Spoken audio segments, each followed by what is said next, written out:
We're back on Fresh Waves. I'm your host, Brenda Masson. We're speaking with Keith Pitts, shopping guru at large and the proud author of Two Sides of 49.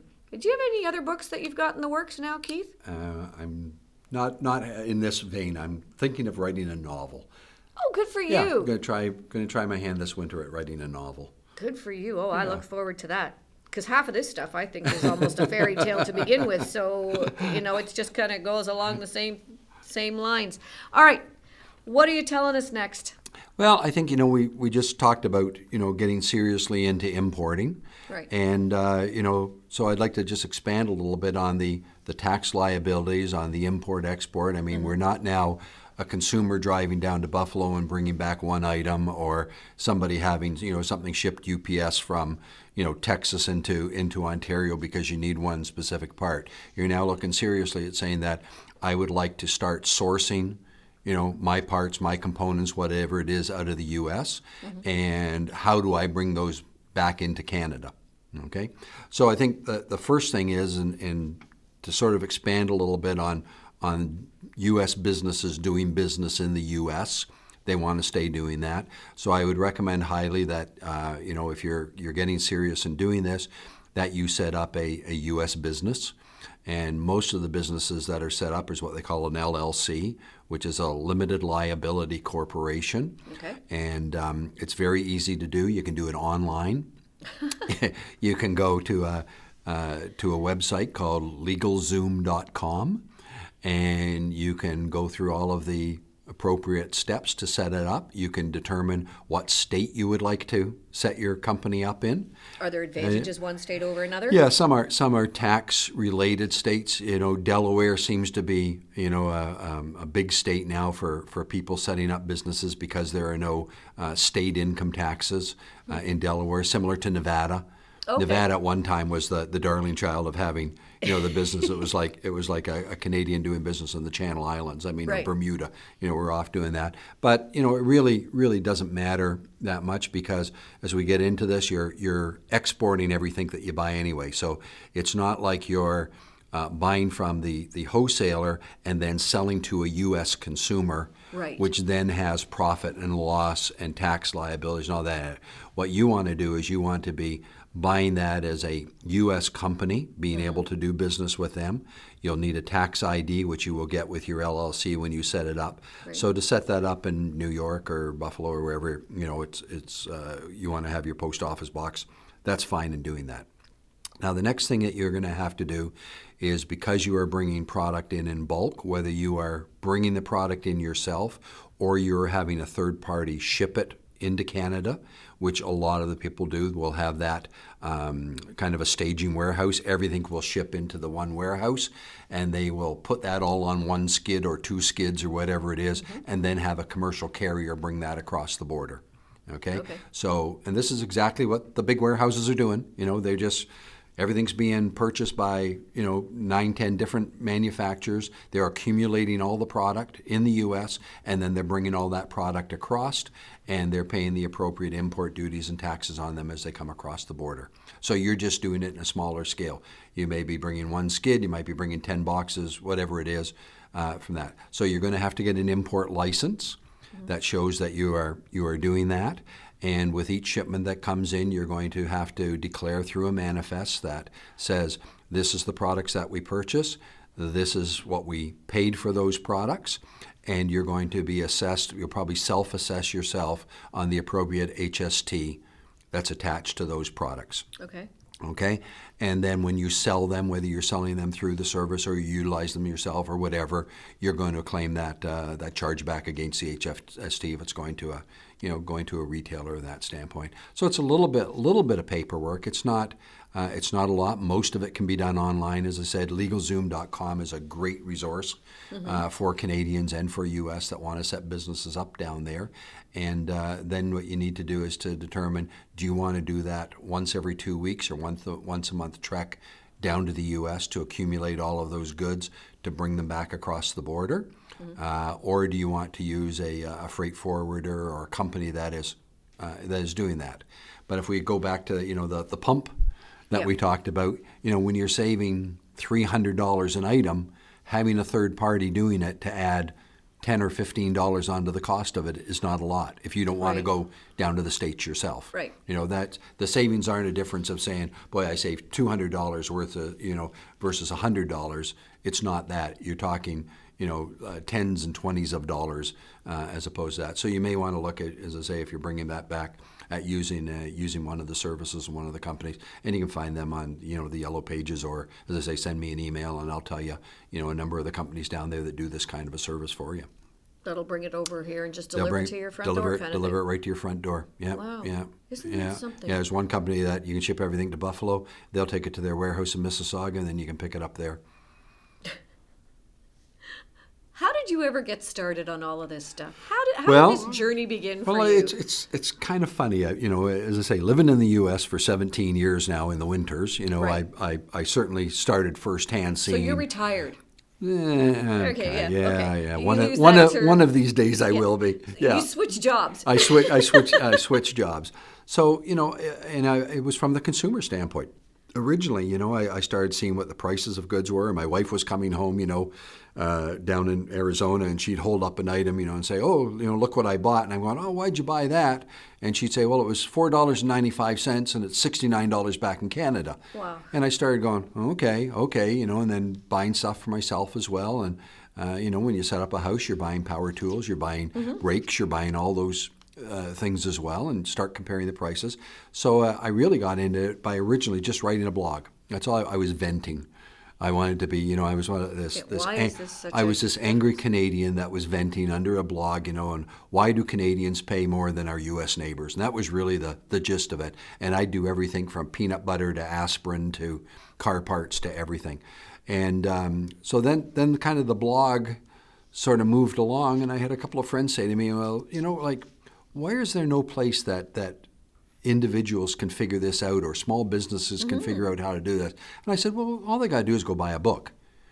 And I started researching and, going over to the local chapters and going, what do you have on cross-border shopping? And you know what? The answer was nothing. There you go. Nobody had any books on, I thought there'd be a cross-border shopping for dummies or something, but, there was nothing. So I said, you know what? I'm gonna write it and let's see what happens. Yeah, and if I sell, 20 to my families and friends, then it was a success. Well, 4,700 books later. Wow. And doing probably 20 or 30 speaking engagements a year as well, talking about that. It's kind of grown into a small little cottage business from that standpoint, and that's kind of how I did it. So from 2013 to where we are today, I just keep expanding my knowledge and digging deeper and trying to find out, what can we do to make the Canadian consumer, the Canadian small businessman, get a better deal than they're getting through the traditional channels. Wow. Well, I'm glad you did. Good. Because it saves me some money. Good. And people that I know. We're going to take a little break, and we'll be right back. You're listening to Fresh Waves. I'm your host, Brenda Masson, and we've got Keith Pitts in the studio this morning. A wealth of information, many, many tips. It's a worthwhile show. If you need to see the show again, or hear the show again, I should say, it is radio after all, you can go to my website at freshwaves.ca and hear a rebroadcast of this show at your leisure on the podcast. We'll be right back. Stay tuned.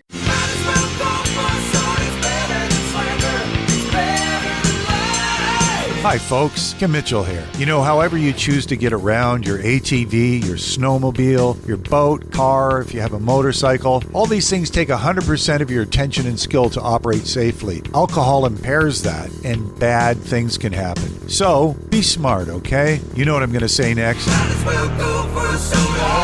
This message brought to you from the Safe and Sober Awareness Committee.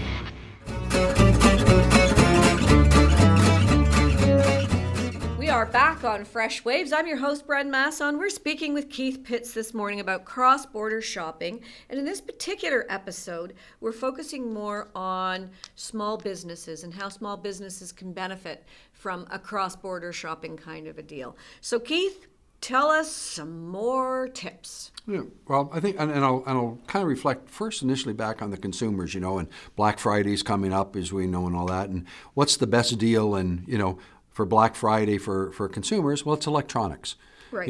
It is buying from Best Buy or BJ's or whoever it is across the border. I want to get that new 65-inch TV. I want to get that new toaster, that new Keurig coffee maker or Sultan, whatever it is. Electronics pricing in the U.S. is far, far more aggressive than it is in Canada. And also we don't have, you don't face the eco fees down in the U.S. for all of these electronic items that we face here in Canada. And that kind of goes over into the small business as well. Small business electronics are far cheaper down in the U.S.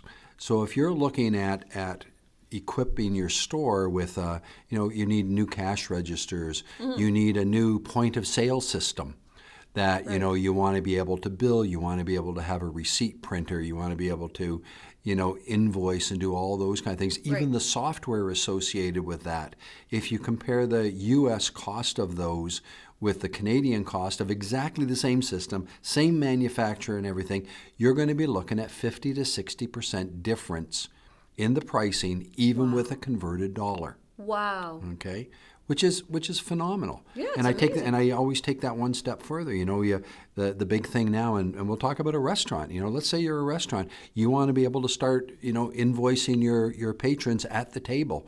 And you're taking a look at saying, I want that restaurant system that's going to allow me to link a wireless, debit credit machine in with my system, so that we can take that to the customer at the point of sale, and they can tap, they can do whatever they want to do and run that. Again, all of those component items are 50 to 60% less in the U.S. than they are in Canada. Unbelievable. So to take a look before you do that automatic, I'm going to go buy from Moneris, or, I'm going to call the Royal Bank because that's who I do business with, and tell them I need 10 of their terminals or something like that. Do some shopping online again. There's a number of companies that specialize in the U.S. specifically in this kind of marketplace, and you can start doing everything from cash registers, point-of-sale systems, wireless debit and credit. Anybody that's in a warehouse business and you want to do barcode reading, you want to be able to print barcodes or label specific areas in the warehouse with an aisle number and a bay number and that, and then be able to walk around with a wireless handheld scanner that says, when the employee is picking that item, they're going to scan that location, then they're going to pick the item, they're going to scan that as well. That's going to feed automatically into a system. All of those electronic component parts are significantly cheaper in the U.S. First thing somebody says, well, what about my warranty? Everybody's always worried about the Canadian warranty. They are. It's a big concern. Yeah. And, today, 90% of the warranties aren't being done by the manufacturers. It used to be in the day where if you bought something from GE or you bought something from a specific company and there was a problem with it, it went back to GE, it went back to whatever. They're not doing it now. They're selling off those warranty programs. So every time you go to, a supplier that has that, they try to upsell you on a warranty a lot of times, because that's where they're making money. They're turning around and saying to you, okay, a $500 item, you can buy a warranty on it for $240 for 5 years. They're probably paying the warranty company $125. So they're going to make more money on the warranty than they're making on the item that they're selling you. Yeah. Right? So what I say to everybody is find a third-party warranty company that's in Canada and buy your products without warranty. So you're going to buy those items out of the U.S., you're going to bring them into Canada without a warranty, and then you're going to go to a third-party warranty provider like Square Trade or somebody that does business in Canada, and you're going to say, here's the items, this is what the cost of those are, and what's my warranty for them, and you're going to negotiate your warranty directly with the insurance company that provides those warranties. And 9 times out of 10, it's an insurance company. It's the back end. So it's Aviva Insurance, also known, AKA, also known as Square Trade Warranty, or it's somebody else also known as whatever that warranty program is. So if you're worried about warranties, that's the key thing to do, is to, negotiate a Canadian warranty on your product for them when you've gotten back, and now you run it exactly the same way you would anything else. If you've run into problems, then you call the warranty provider, and you'll probably have it replaced or repaired, and they'll send in the repair guy or something from that standpoint. Okay? Larger items, Okay. again, We're talking about small items that I can put in the back of the car or things like that to bring back. It does the same thing. We could be talking about refrigerators, freezers, cooling systems, large store items too that you need to buy on an ongoing basis. You could buy the trailer, load it up with all these things, and bring it across Exactly. the border. You exactly can. Yeah, bring the whole thing across. Yeah, make sure that you've got it all done at the same trip. Again, or use that third party shipper. There's a lot of small convenience store. Your local mom and pop convenience store who's selling cigarettes and bottles of pop and juice out the back. Well, what's he do when a freezer goes?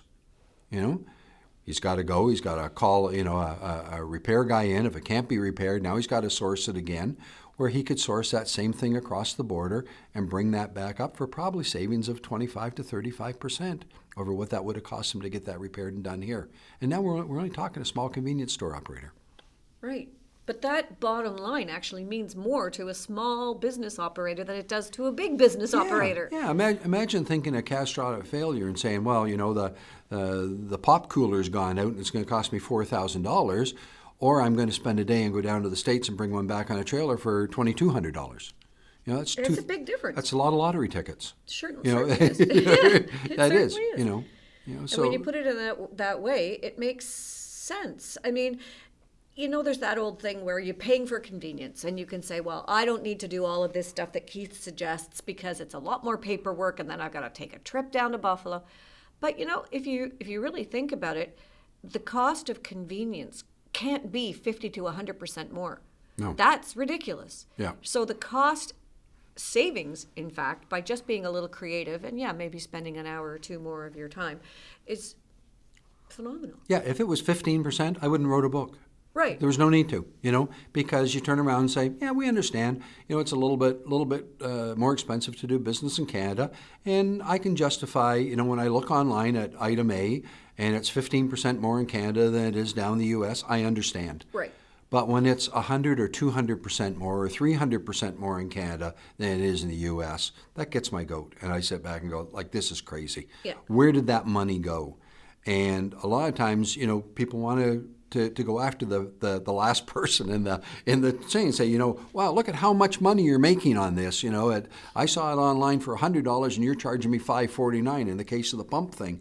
They don't understand that it's not the end of the line. It's that compounded effect all the way through the line. It's the 100 that goes to the first guy, that goes to the warehouse, that goes to the distributor, that goes to somebody else, 15 points, 20 points, 25 points, stick it in a truck, deliver it, another 25 points, that finally gets to the guy at the end and he says, I'm only making $100. I'm not making $400 that you think I am. And that's the misconception. I mean, I'm sitting here and my creative brain is thinking, okay, cut out all the middlemen. I think if someone was really creative about this, they could become the one middleman instead of the four middleman and still make money by offering people the service of getting them these things at a cheaper price. But that's another show altogether because that's now starting your own business. And then now you're going to be an importer. Now you're going to compete with the others, and they're going to charge you exorbitant amounts for warehouse space. That's the way life is going anyway. I'm looking at what you're saying, and you go into the grocery store now, and they expect you to be the cashier. Yep. I love that. Someone turned to one of the big box stores. I'll say it, Walmart. Yep. People, and they said, "Oh, come on over this way to the self checkout." And she said, "I'm not an employee here." Yeah. And she turned around and walked in the other direction over to a cashier. I love that because I hate it. I've often said to them, "You're going to give me 20% off? You give me 20% off and I'll self-cash out. But otherwise, I don't work for you." But the problem is there's 20 self-checkouts and one cashier. One cashier. They know that. They know that by cutting down on their labor costs and that type of thing.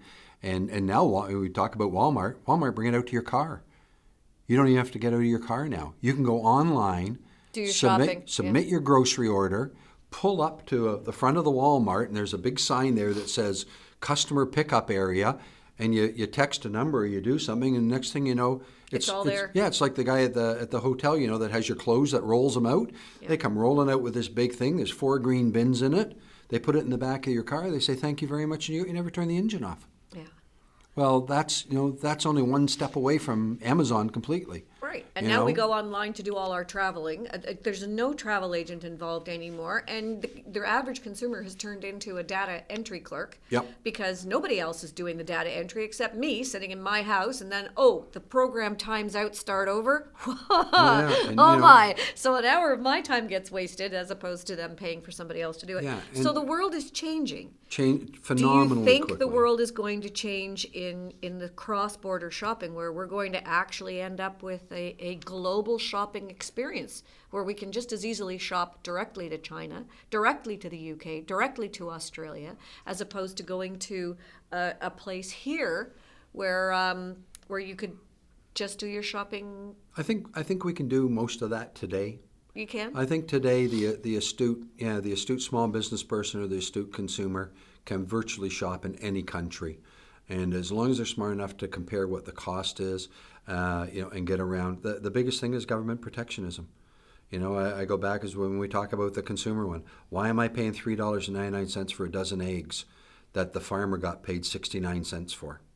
I'd rather see the farmer get paid I'd rather $2. see that. I'd rather see that. I'd rather see that too. Yeah. But as long as we have these marketing boards and that protect this industry, whether it's cheese and chicken and everything else and all that, we're not going to see what we call, an open market and open competition.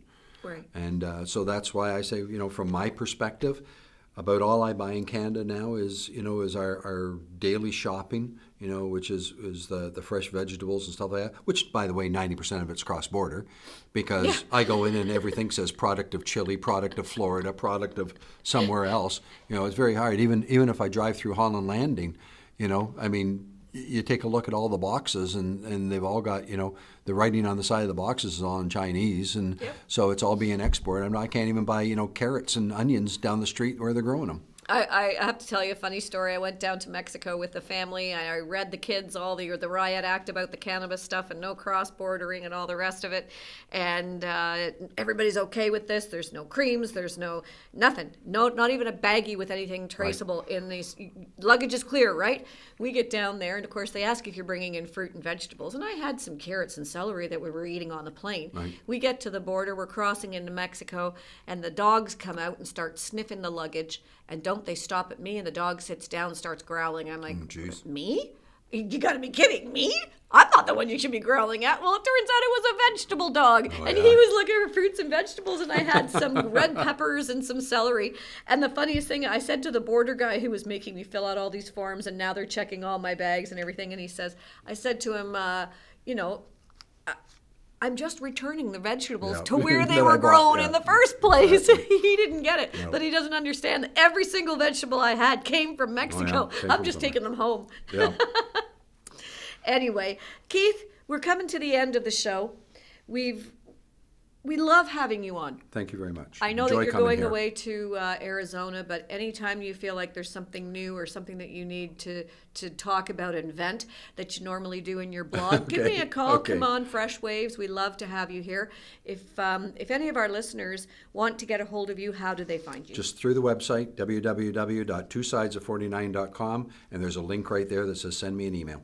Okay, and you're also very vocal on Twitter. I've come to know. Yes. So people can look for you on Twitter as well. Same Yep, tagline. Two Sides of 49. Yeah. Yep. Okay. Great. Thank you so much for joining us. Thanks, Jay, for everything you've done. Ivan Harris, thank you for all your help there as well. We are a weekly talk show, so do tune in every week. And of course, if you can't tune in on Whistle FM, then do get a hold of us at freshwaves.ca, where you can listen to the podcasts and hear all of our fabulous guests. If you have a story you'd like to share, if you've got a question, just give us a shout. That's freshwaves.ca. Thanks for listening, everybody. I hope you go about your day in a very positive way. Have a fabulous day. And hey, I'll see you in Buffalo sometime soon. This is Fresh Waves signing off. See you next week.